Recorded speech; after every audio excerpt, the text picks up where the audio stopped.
is KC Sports Network, proudly presented by Emprise Bank. Hello and welcome to a 3-Maw Dude Alert edition of the pod as we have breaking news hot off the presses with Kansas State landing Illinois transfer wing Coleman Hawkins, one of the top-ranked players to enter the transfer portal this offseason, filling the Wildcats' 13th and final scholarship for the 2024-25 roster, which calls for a toast of some Ben Holiday bottled in bond bourbon to celebrate from our friends and partners at Holiday Distillery, and perhaps the coaching staff's toasting a glass as they put a bow on another offseason in the transfer portal and capped off what has been a very successful offseason with a couple of tremendous additions over the past week in Kentucky center Ugana Onienzo and Illinois transfer Coleman Hawkins. And you'll likely be toasting some Ben Holiday bottled in bond bourbon many times after K-State victories this next hoop season, as the Wildcats have built a very talented roster that should win at a high rate this next year. So get stocked up with Holiday Distillery's Ben Holiday bottled in bond bourbon or 360 vodka, if that's your drink of choice. I'm your host, Cole Manbeck, joined by Derek Young, publisher and editor of KSO on 3. No John Kurtz today due to a conflict. DY, the Wildcats land Hawkins, who on 3 specifically had as the number 11 ranked player and number 1 power forward in their transfer portal rankings out of all the guys who entered the portal this entire offseason. ESPN ranked him as the 10th best player in their overall portal rankings, while Evan Maya, who's a college basketball analyst focused on advanced analytics, had Hawkins ranked as the number 2 player in the entire portal this offseason. What's the significance of adding Hawkins to this roster, and what does he bring to the team? Yeah, he's probably the most complete player that Kansas State has chased in the transfer portal, right? So I made kind of the descriptions where I think the most game-ready 5 that they chased was probably, Clifford Amore. The most explosive offensive player that they likely pursued was Khalif Battle. Obviously, those two didn't go their way, but what does go their way is landing Coleman Hawkins here at the end of the transfer portal cycle, the 13th and final piece to the puzzle for the Wildcats. And what I described him as is the most complete player that they've chased. And so, and that kind of jives with some of the recruiting rankings that you just kind of, laid out there. I get a little gun shy on portal rankings in general.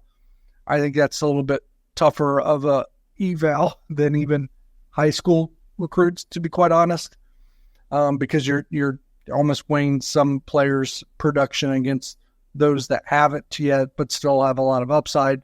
So the comparisons and the rankings are just a little bit harder to do. It is significant, though. I mean, this, assuming and dependent on what his will be in Manhattan, Kansas State's going to have a really good defensive squad. He gives them a little bit more playmaking on the offensive end and just, really a large basketball team in general. I know we kind of already discussed it a bit in the last time we spoke, but and that was on Patreon. Sign up if you haven't already.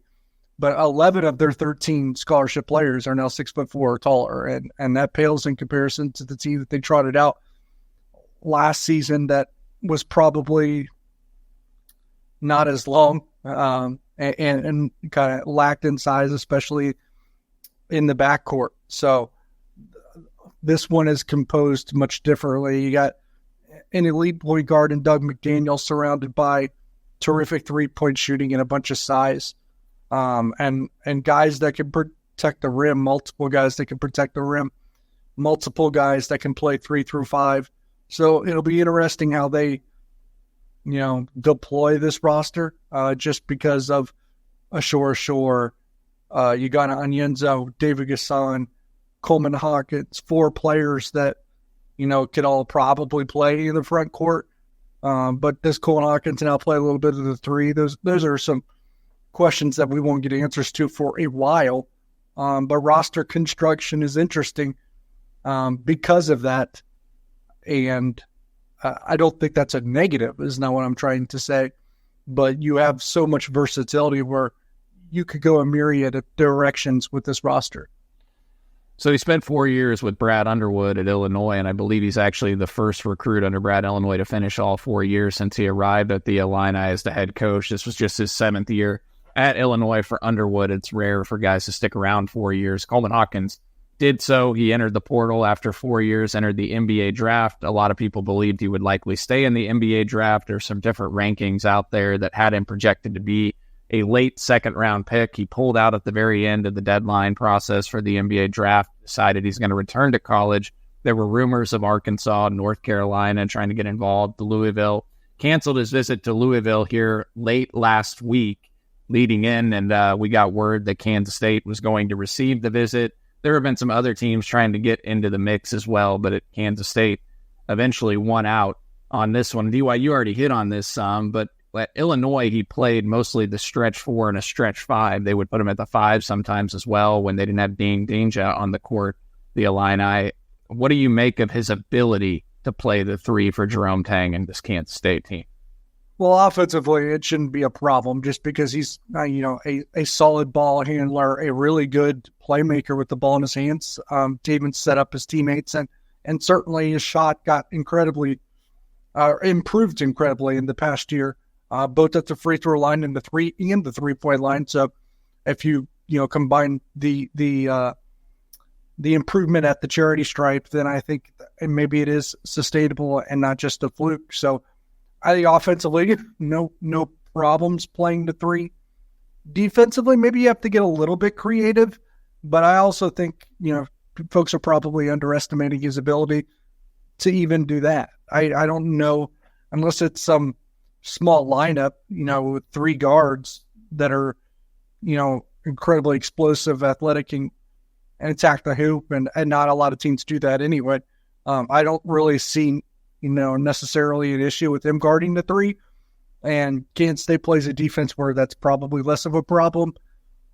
Maybe, guarding to the 3-point line becomes a little bit of a challenge, but even with the no middle, it's hard to see that becoming an issue.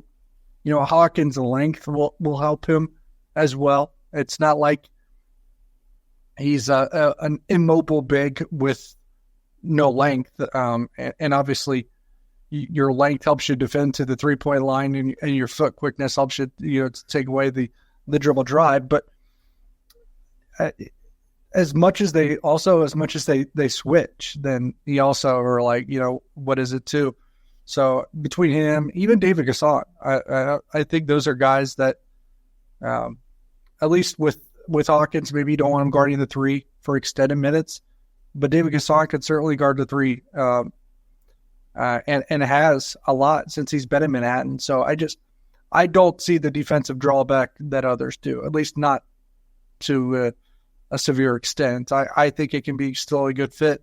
And for maybe the mismatches that you get that go against you even a little bit, it works in your favor on the other end too. Yeah, and you'll read scouting reports out there on him that actually like his ability to guard and his defensive ability. Now, he battled a tendonitis issue in his right knee for much of this season. In fact, before the UConn game and the Elite Eight to go to the Final Four this last year, Hawkins came out and said he was playing at around 60 to 70% health-wise. He actually missed 3 games in November due to the knee tendonitis that he battled, and that led to him actually getting off to a little bit of a slow start. I actually went back and pulled his numbers from the first several games of this season and then where he went from there. So I guess, first of all, to level set you guys and give you a sense of his overall package, what he brings to the table, he averaged 12.1 points per game this last year, 6.1 rebounds, 2.7 assists, shot 37% from 3 on 160 attempts, 59 of 160 from 3. So that is a large shot volume. It's by far the best 3-point shooting percentage of his career. It became a focal point for him to improve on heading in from this offseason. He's a guy that entered the NBA draft after the 2023 season as well. We can expand on that a little bit more and some of the feedback he got from that. So he's entered the draft 2 different times, obviously returned to the Illini this last year and helped lead them to a 29-9 record, Big Ten Conference Tournament champs, and also to the Elite Eight, the first Elite Eight for Illinois since 2005. And in his first 6 games this year that he played in, and keep in mind, I already mentioned that he missed 3 games at one point early on in the year, but first 6 games, he's really battled the tendonitis, missed some time. He was 15 of 46 from the floor combined, 32.6%, scored 41 points, an average of 6.8 points per game, 5.5 rebounds per game, 2.8 assists, 5 of 24 from 3. The final 29 games this season, 129 of 273 from the floor, 47.3%, 54 of 136 from three, 40%, 13.2 points per game, 6.2 rebounds per game, and 2.7 assists per game. All of that combined led to him becoming one of the most coveted players in the entire transfer portal. A huge addition for the Wildcats, and we will expand on that more when we come back from break. But first, we're going to tell you about our friends over at homefieldapparel.com. Get on over to Homefield Apparel. Perfect time to be rocking some home field as we head into a huge football season for Kansas State with gigantic expectations, and also Kansas State basketball having major success in what should be a fun season. DY, you got Illinois on by chance? If those are watching on YouTube, you got an Illinois home field shirt? I didn't have an Illinois shirt, but I had an Iowa, so Hawkins, Hawkeye. So okay. Well, let's connect the dots there on the Iowa front then, because Coleman Hawkins scored 30 points, had 5 assists, and had 5 steals against Iowa in a game earlier this year. Nick just actually informed us home field does not actually have Illinois as one of their 100+ schools. So no reason you couldn't. No wonder DY doesn't have an Illinois shirt. They don't have Illinois on there. So I am sorry to our Illinois friends and to DY for putting him on the spot there. There are no Illinois home field shirts, but I can assure you they got plenty of K-State home field shirts over at homefieldapparel.com. 50+ items on their website. You got retro hats, logos, and now Nick is telling me apparently they do have Illinois stuff. So sorry for the roller coaster ride. DY will rock home field Illinois stuff at some point this year. So if you're an Illinois fan that listened to this, go check them out, homefieldapparel.com. And if you're a Kansas State fan, get on over there and check out all the retro sleek gears. I'm actually repping the Cat Script old school logo here. If you're watching on YouTube, home field apparel shirt, Cat Script right here to bring out the retro look as we talk huge news in the transfer portal with Kansas State basketball. We're going to talk more about it and the overall roster build for this 2024-25 team when we come back from break. But by the way, 3MAW code 23, discount code 3MAW 23, score 15% off. I almost forgot. That's the most important thing. Get 15% off when you check out with discount code 3MAW 23 and get 15% off your entire order. We appreciate you supporting KC Sports Network by listening to our podcast. You have helped us become the highest-ranked Chiefs podcast network in 2022 and 2023. And don't forget about our daily Substack newsletter, the best written analysis you can find on the Chiefs straight to your inbox every day. kcsn.substack.com. DY, I think one of the maybe the more under the radar things about Coleman Hawkins' game is his ability to create and distribute the basketball, be a creator. As a junior, so November 29, 2022, Coleman Hawkins had a game against Syracuse early on in the season where he produced 15 points, had 10 rebounds, and had 10 assists. It was the 5th triple-double in Illinois program history. That actually led to Sam Vecini, a senior writer at The Athletic, a guy with over 100,000 followers, a huge guy on the NBA draft, very respected when it comes to NBA and the college game. He actually had tweeted, see if I can find the tweet here that he had posted about, have mentioned a few times, but he showcased why against Syracuse tonight, had 15, 10, and 10 triple-double, and just completely obliterated their zone from the foul line as a passer and touch finisher. He is maybe his favorite prospect this season. That's what Sam Vecini tweeted back in the 2022. So a couple of years ago, you got to go back in the history books, but that led to ESPN's Jonathan Givony. He had Hawkins slotted as the number 43 overall pick in his mock draft in 2023 for last year's draft, and Vecini had him as the number 53 prospect in the previous season's draft as well. Now, he decided to return to college. Good decision. And now he's returning to college again as he's pulled out of the NBA draft. But when you look at his game profile over the years, I mean, he had 11 games of 4 assists or more as a junior. This past season, he had 7 games of 5 assists or more. He's a stat sheet stuffer, but he had 17 games of 3 assists or more, etc. You could go on and down the list. I mean, this is a guy that can really create, has a nice assist rate, a nearly 15% assist rate this last year, and a 17.3 assist rate as a junior at Illinois. What do you make of his ability to create and distribute past the basketball that maybe makes him a little more unique as a wing type? Yeah, I think you said it. That just makes him fit a little bit better at the 3 if that's where you want to play him. And he's not just a shooter, not just a defender, not just a big, long player, right? He can do things with the basketball at his size that makes him pretty lethal. He's going to walk into the Big 12 and have all Big 12 potential. So this is nothing to sneeze at. This is a very important addition for Kansas State. I think I would probably go Doug McDaniel number one just because of what he means. And in college basketball, the guard is a little bit the head of the snake, but Coleman Hawkins is a close number two in terms of just a dude that they landed. We were all excited about a Shore. Ugonna and Yenso. I think C.J. Jones is probably the most underrated pickup they've had, but Coleman Hawkins is very, very close to Doug McDaniel in terms of importance and talent in terms of what they've added in this offseason.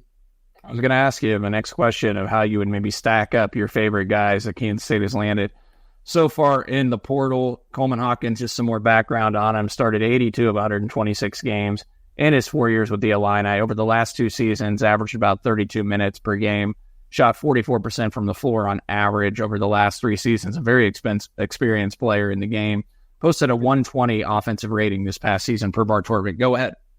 No, I was like, he's probably pretty expensive too, because you accidentally said expensive instead of experience. Oh, yeah. Well, I guess that's on my mind too, which is a very important topic in recruiting this day and age, and we don't have any details on that front. But very coveted by obvious reasons, and for obvious reasons. This is a guy that's supreme talent and has been coveted by a lot of programs in all of college basketball. I think you mentioned DY on our Patreon show on Friday when we first learned Hawkins was visiting. That if this was a guy that entered the portal right out of the gate and not up against the deadline and didn't follow through on the draft, right? And wait and pull out at the very last minute, he would have been somebody that maybe would have been the most coveted player, one of the top 5 coveted players in the portal. I think so.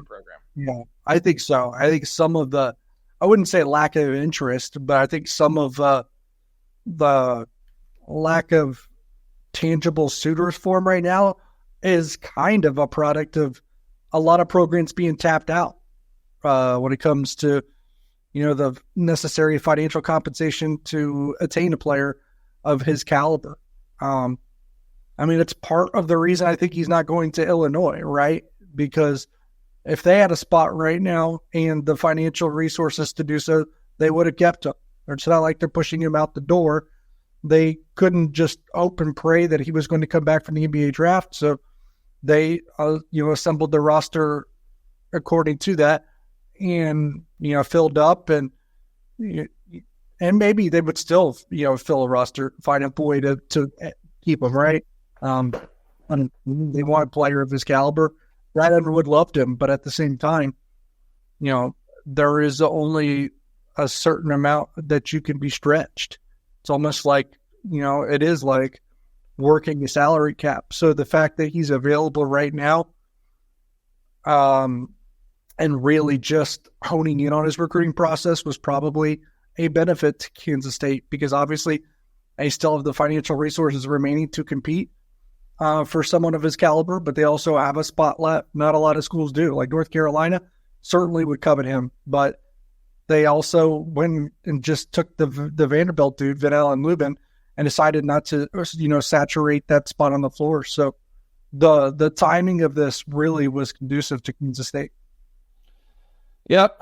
Yeah, completely agree. He posted a 120 offensive rating this last season, as I was saying earlier, per Bart Torvik on an 18.4 usage rate, 54.4 effective field goal percentage, really nice number there. 2.6 steal rate, which is a really solid number. This is a guy that gets out in passing lanes, is able to make some steals and to create some turnovers for his opponents. DY already mentioned his length. Let me just give you a few, highlighted box scores that if you go through his game logs, first of all, he posted 120 offensive rating in 16 of his last 26 games, which is a tremendous number.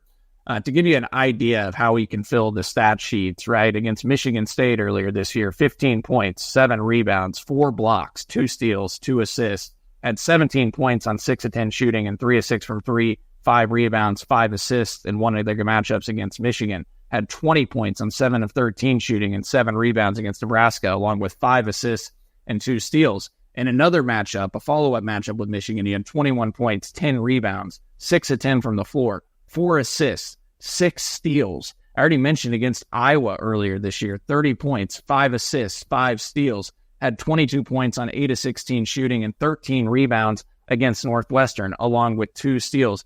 In the NCAA tournament game to go to the Elite Eight, they knocked out Iowa State, arguably the best defensive team in the country. He had a 134 offensive rating against the Cyclones. He scored 12 points. He had 3 assists. He had 6 rebounds. And more importantly, 0 turnovers against a team that turns you over maybe more than anyone in the country. Against Minnesota, a 150 offensive rating, 20 points, 3 assists, had 21 points, 6 steals in another game. You can just keep going on down the list, and his turnover rate is pretty darn solid. Yeah, he's not a guy that's going to turn it over a ton. 2.7 assists per game to 1.6 turnovers per game this last year. He's got strong handles. In the NCAA tournament overall this last year, he scored in double figures in 3 of the 4 games and had been really effective for the Illini in those games. And again, he's a winner. He's won 96 games in his 4 seasons at Illinois. 72% of the games won during his 4-year career. They went 96 and 38, went to the NCAA tournament every year, 2 conference tournament titles, a Big Ten regular season championship, and an Elite Eight appearance during Coleman Hawkins with the Illinois program. So big time add here to the Kansas State roster. I'm just making sure we don't miss anything here because we're going to come back from break in just a moment, and we're going to talk maybe more about the overall roster and what we love about it and the makeup of this team. I think we've hit on everything there. So now it's time to tell you about our friends over at PXG Golf. I actually just got my PXG driver. So if you are watching on YouTube, I'm going to take this bad boy and outdrive DY with it here. I got the PXG Black Ops driver that just arrived, club cover and everything. I cannot wait to get out and swing this thing and see if it'll fix my golf game. Went over to PXG Golf and got custom fitted, as you guys have heard me say before. And as a golfer for years, I've been hearing PXG say that nobody makes golf clubs like they do, period. Know what? They are right. I went in for a fitting and saw for myself. I swung the PXG Black Ops driver. It's a total game changer. It's what I've got in my hand right here. You're no longer going to have to sacrifice distance for forgiveness. No matter how good the tools, getting fitted can take your game to a whole new level, and they'll even give you a dozen golf balls free just for doing it. The world-class team of PXG experts will analyze every aspect of your swing with every club and give you feedback in real time on how to improve, and they were tremendous with me. I went in there a couple weeks ago, got fitted, went through the personalized experience, all of the TrackMan data analytics. You go in there, you hit over 100 balls. You're hitting it into the visual screen in front of you. You're hitting the ball into that. It's showing you where your ball is traveling. If you're hitting it straight, the angle of the shot, are you hitting it with a slice? Are you pulling it? Do you have a draw, etc.? And then if you look to your right, you've got a huge monitor that's showing you the spin rate, velocity, carry, loft, how far you're hitting the ball, the angle, etc., breaking it down. And then you've got your coach basically there from PXG who is helping analyze your swing as well and making the appropriate adjustments around every 10 to 15 swings to distribute the weight the proper way based off what he sees with your swing and what the data is telling them. And they make adjustments to your club as you're doing that. And then by the end of it, they'll be ready to get you fitted for your own custom clubs if you choose to move forward with them. Even if you do not, getting fitted and going through that experience is a tremendous experience and well worth it. $25 to get fitted. And if you buy clubs from them, that fee will be waived as well. So PXG's high-performance equipment, just terrific. Their clubs often cost less than the so-called leading brands. PXG made me a believer. They'll do the same for every golfer in Kansas City. Visit pxg.com/3mall to schedule your fitting at PXG Kansas City, located over at 7517 West 119th Street in Overland Park. Get fitted for any club and you'll get a dozen golf balls free. That's pxg.com/3mall to schedule your fitting. pxg.com/3mall. Limit 1 dozen golf balls per person. Promotion ends June 30th. Other terms and conditions may apply. See store for further details. We appreciate you supporting KC Sports Network by listening to our podcast. You have helped us become the highest-ranked Chiefs podcast network in 2022 and 2023. And don't forget about our daily Substack newsletter, the best written analysis you can find on the Chiefs straight to your inbox every day. kcsn.substack.com. All right, DY, I asked you this on the 3 Mall Pod, and I'll ask you again, because we already talked about, and I meant 3 Mall Pod on our patreon.com/3mall on the show we did on Friday, but I'm going to ask you again here for our folks that are listening on KCSN. What do you make up of the overall roster? You talked about how much length they have added. I think some fans will wonder, do they have enough guards, ball handlers, when you look at the overall roster and all the forwards, 4s, 5s that they've added now between Anienzo, Ashore, David Gasson, obviously returning, Bay Fall, etc. Do you think they have enough guards on this roster? It's a good question, but to be honest, I do. I mean, think about it. You saw it with Marquise Noel. You saw it with Tyler Perry. You see it with plenty other programs. Your starting point guard's going to play 35 or 36 minutes anyway. So, excluding the nights where he's a little bit off or, unfortunately in foul trouble, it's hard to foresee a scenario where it's troubling, right? So, I mean, because those guys are going to play the most minutes. That's where I guess I have a lack of a concern just because of the minutes that Doug McDaniel will play. Even if he doesn't, I think C.J. Jones can play the point guard. He played the point guard at Illinois Chicago and had one of the more higher assist rates in the country the last half of the season. Max Jones played the point guard at Cal State Fullerton. So in a pinch, he can do it as well. I think you're going to see mostly Doug and C.J. if I had to guess. Now, obviously, you have a really talented true freshman, David Castillo, that could probably do it as well. I don't think Brendan Hazen will be, asked to do that, but obviously he's the fifth guard that you're referring to and someone that can really shoot the lights out. I don't see an issue. I understand it's a little bit lighter there than you would typically see, but, this team should have no problem scoring the basketball based on the talent that they have assembled. This team should have no problem shooting the basketball based on the guys that they've added. I don't have it offhand, but they have plenty of guys that now that have shot at least 36% from three in the past season or two. So there's a ton of shooting on this team. There's a ton of scoring capability on this team. I think this team is actually, also composed to be really good at rebounding the basketball. Some of that size, but some of that just based on, past production. Even some of the guards that they've added were pretty good in that department. So that's another thing. And this team should really be good at defending the twos, largely because of the length that they have, that probably able to keep guys out of the lane, but also the rim protection that you have, especially with you got Anienzo. So those, there's always, every roster has some holes or flaws. You're not going to be perfect in every single category, but where I think this team will excel is rebounding, 2-point percentage defense, and shooting and scoring. There's going to be some nights that they're off, but the defensive potential of this team matched with the offensive production that they've shown over the course of the last 2 years is a pretty intriguing aspect. I understand that not everyone is on the bandwagon. We've seen most rankings still have them in around the 30 to 35 range, even if they were to add Coleman Hawkins. I would say that's probably the floor still, because you are going to be counting on guys that are going to have to step up a little bit in terms of what they've done in the past and do it at a higher level.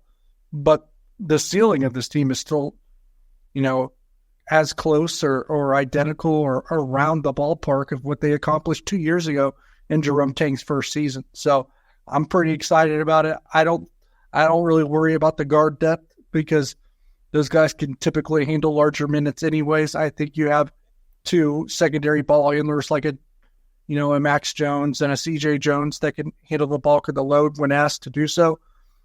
And, some of the most important categories that is the difference between winning and losing at the college basketball level, this team should excel at. Do I worry a little bit about 3-point percentage defense? Yeah, that could be one of the things that could be a hole in the roster. We'll see. I could be wrong about that. There's going to be things that this team is not good at, just like any UConn won back-to-back national titles. There's still things that they're not good at or weren't good at.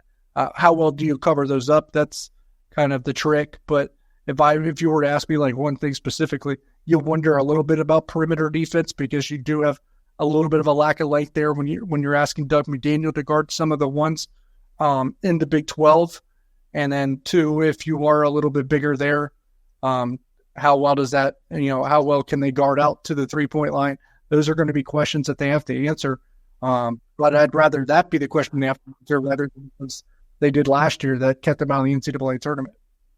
Yeah, I think they'll be helped by the presence of Anienzo just in the interior because they can probably cheat out on the perimeter a little bit more with a defensive anchor like him and his presence. We already talked about it, highest block rate really in college basketball last season. And I actually went through all of the games for Kentucky last year, specific to Anienzo, where the opponent's 2-point percentages in Power 6 games where Anienzo did not play were failed to play 20 or more minutes. And then I went through the games where he played 20 more minutes. And in the games where he played 20 minutes or more last year, there's only 7 of them, but against Power 6 teams, those opponents combined to shoot 40% on 2-point attempts, which is a very low number on twos. In the games where he did not play 20 minutes or more, or didn't play at all, opponents shot 55% from 2 against Kentucky. So a drastic difference there. So Kentucky's best defensive performances from 2 individually in individual games were all because of Anienzo playing 20 minutes or more. At least you could connect the dots there. So I think they'll be able to cheat a little bit more on defensively because you got an anchor like him when he is out on the court. I think the length will help them, and also getting out to the perimeter will make it harder for them to be shot over when you think about all the long guards that Kansas State has added as well. And then, DY, you mentioned the shooting numbers. I do have them readily available. Pulled them for the show. So I don't think we've probably hit on enough for people that haven't heard. Coleman Hawkins, 59 of 160 from 3 last year, 37%. Doug McDaniel last year, 56 of 152, 36.8%. Brendan Hassan, 61 of 160, 38.1% from 3. Ashore, 27 of 62, smaller sample size, but 43.5%.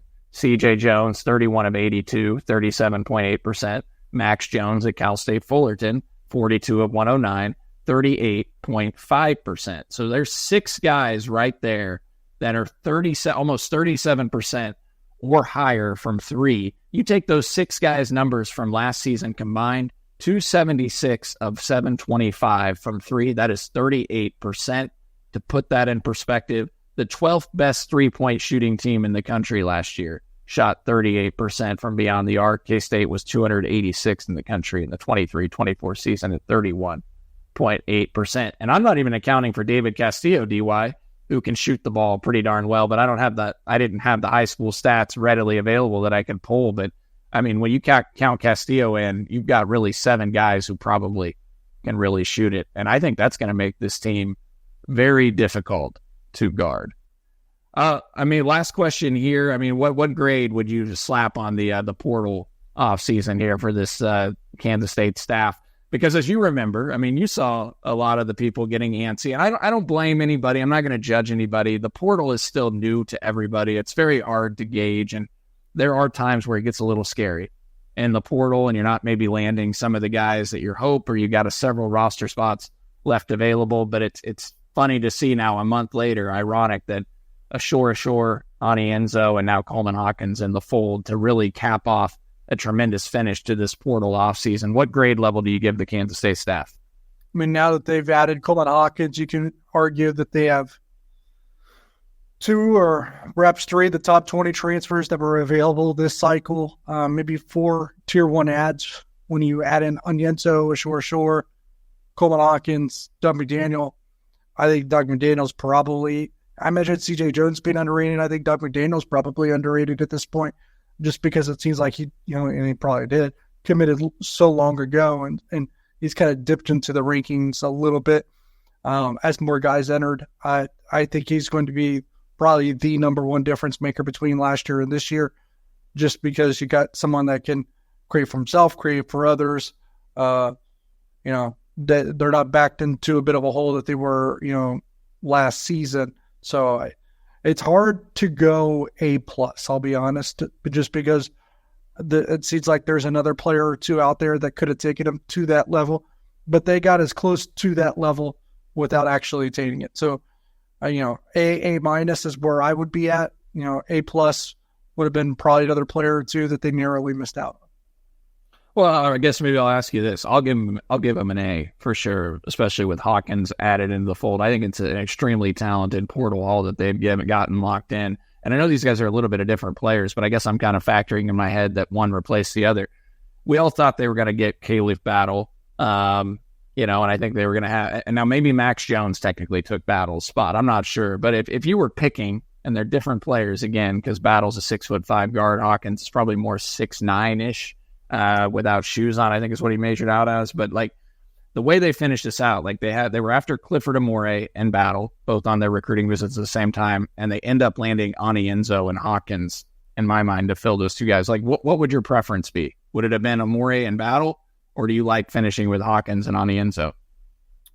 Yeah, that's tough. I mean, just because it's kind of apples and oranges. Like I said, with Battle, you're talking about the most explosive offensive player that they chased in the entire portal. Their offense would be much better if it had Khalif Battle rather than not. Clifford Amore, look, I love you, got Anienzo, but Clifford Amore is more game ready to compete in the Big 12 right now than you got Anienzo, and he probably gives you a little bit more on the offensive side right now as well. Now, if you're talking about who could be the best between those two, it's probably you got Anienzo. Can he get there as soon as this season? We don't know. That's a little bit of a question mark. We know Clifford Amore can get there this season. So, but then again, you're packaging Anienzo with Coleman Hawkins, who I've already said is the most complete player that they've chased in the entire transfer portal because of what he can add on both ends of the floor. He's an A offensive player and probably a B plus to an A minus defensive player, and I don't think anyone comes close to those two grades on both ends of the floor. So it's a hard thing to do. I would like to probably, in a perfect world, it'd probably be like, Hawkins and Battle maybe or something of that nature, but you got what you got, and it's still really, really good. You just have to count on quite a bit of further development from Anienzo to stay on the floor on all of those things where that was probably less of a question mark with Clifford Amore, but then again, you got Anienzo has a chance to be much better and give you even more high upside in terms of when it comes to March as well. So it's a hard question to answer. Yeah, I agree. It is. Well, we will talk a little bit more hoops. We'll get John Kurtz back on, and we'll put a bow on the portal off season and get his thoughts and discussion here in the near future as well. But fun pod here to talk breaking news for Kansas State as they land a significant addition in Coleman Hawkins to round out the portal offseason and fill their 13th scholarship. Appreciate DY for jumping on and talking through this breaking news of the Wildcats landing Hawkins, and appreciate Nick Springer behind the scenes for, as always, producing 3MAW. Get on out to Holiday Distillery, get your Ben Holiday bottled in bond bourbon or 360 vodka. Support them as they support us. Go to homefieldapparel.com as well. Discount code 3MAW23 for 15% off. And also go check out our friends at PXG Golf in Oberlin Park. Go in for a fitting. You will not regret it if you are a golfer. Thanks all for listening to another episode of 3MAW.